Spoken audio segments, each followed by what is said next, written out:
5 years from now you will arrive, the question is where? Jim Rohn. I remember this moment like it was yesterday. I'd just started writing. Finally, I found something that felt like an amazing fit, something I was willing to work hard at. I was sitting in my room folding laundry watching a YouTube video by the late Jim Rohn, and he talked about how much you could change your life in the span of 5 years. Whether you wanted to start a business, build a brand, create an amazing network, start an organization, or any other venture that could radically transform your life, you could make it happen if you were willing to commit those 5 years.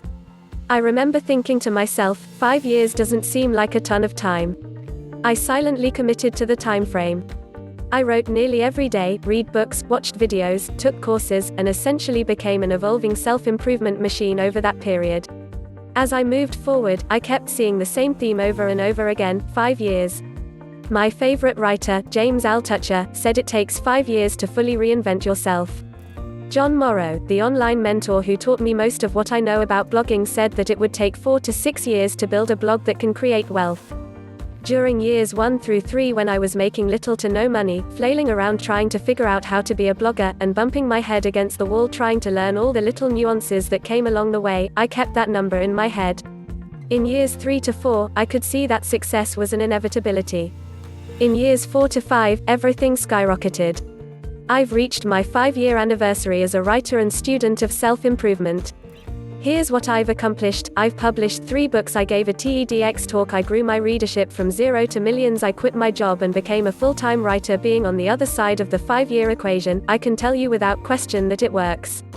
You will experience exponential growth. In the beginning, you won't be very good at the new skill you're trying to learn or the path you're trying to forge. At this point, you're just trying to survive and build good habits. Most people quit in this phase. Don't be one of those people. Why? Because one day, you won't just get a little better and become a little more successful, you'll suddenly get much better and experience a ton more success. Charlie Munger puts it well: spend each day trying to be a little wiser than you were when you woke up. Discharge your duties faithfully and well. Step by step you get ahead, but not necessarily in fast spurts. But you build discipline by preparing for fast spurts.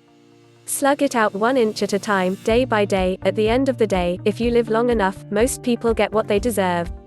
Here are some good rules of thumb for you. The 90-day sprint: spend your first 90 days working on your new path, skill, or project, daily with reckless abandon. You will learn more about not only what it takes to succeed, but whether or not you actually like doing it, than any amount of research or studying will teach you. Most people don't even make it this far.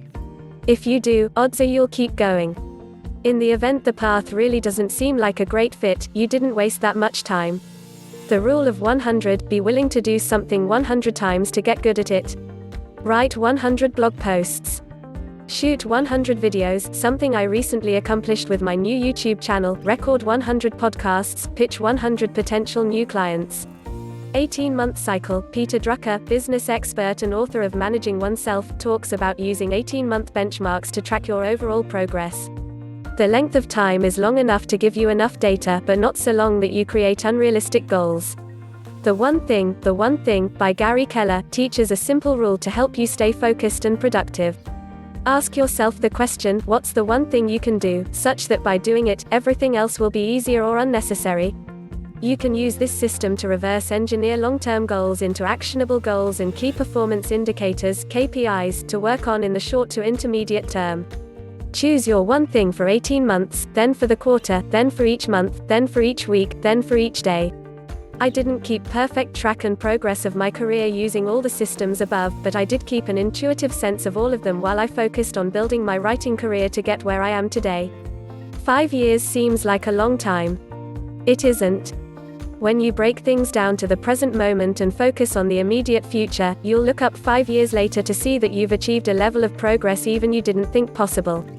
Your skills compound, like an investment account, and you'll be orders of magnitude better than when you started. But you have to start.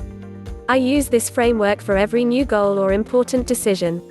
If I'm not willing to dedicate 5 years to it, I won't do it. But when I do commit, I'm all the way in. And combining these 5-year chunks leads to an insanely productive life. You have that thing you want to do. You know what it is. You're just scared. You want to know whether or not it will work out beforehand.